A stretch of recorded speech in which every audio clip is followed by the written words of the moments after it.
জি। হাপলা two সিটা কোন দিকে? কার কাছে যাবেন? আনিসুজ্জামান।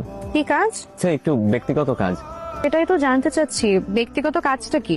আশ্চর্য, ব্যক্তিগত কাজের কথা আপনাকে কেন বলবো আমি? কি হলো, আপনি উকি ঝুঁকি মারছেন কেন? আচ্ছা, আপনি আমাকে বলবেন প্লিজ, মানে শাপলা টু সিটা কোন দিকে?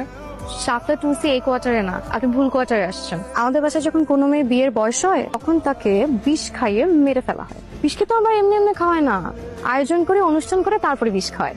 পোলাও মাংস রান্না করা হয়, আত্মীয় স্বজন সবার মিষ্টি নিয়ে আসে। এটাকে আমাদের বাসায় বলে শ্রাদ্ধ বিয়া। আপনি এখানে কি করছেন? হ্যালো, এত সকালে আপনি এখানে কি করছেন? না মানে এদিক দিয়ে যাচ্ছিলাম তো, হঠাৎ করে শোভন কল দিল, তাই গাড়িটা সাইড করে ফোনে কথা বলছিলাম আর কি। তাহলে আপনি বাসায় যান, মানে আজ শনিবার তো বাবা বাসায় আছে, আপনি বাসায় যেয়ে বাবার সাথে গল্প করেন। ভালো আইডিয়া, কিন্তু মানে এদিক দিয়ে যেহেতু যাচ্ছি, দেখা করে আসাটা তো উচিত।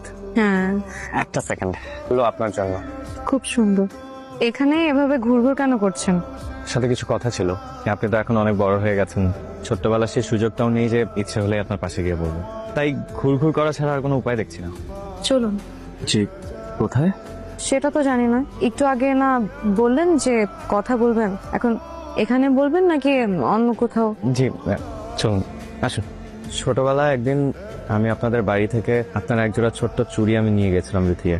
তারপর আমার ফ্যামিলি দেশ ছাড়ে, চুড়িগুলো তখন আমার পকেটে। তারপর ওখানে গিয়ে বাবার ব্যস্ততা, আমার পড়াশোনা সবকিছু মিলে আর দেশে আসা হয়নি। তবে আপনার এই চুড়িগুলো নিয়ে আমি 16টি বছর আপনাকে মনে পেয়েছি। তারপর?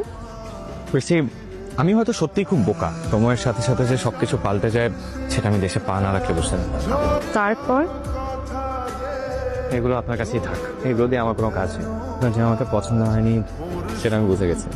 পরশুদিন আমার ফ্লাইট, আপনার সাথে হয়তো আমার কখনো আর দেখা হবে না। তবে আপনি সবসময় ভালো থাকবেন।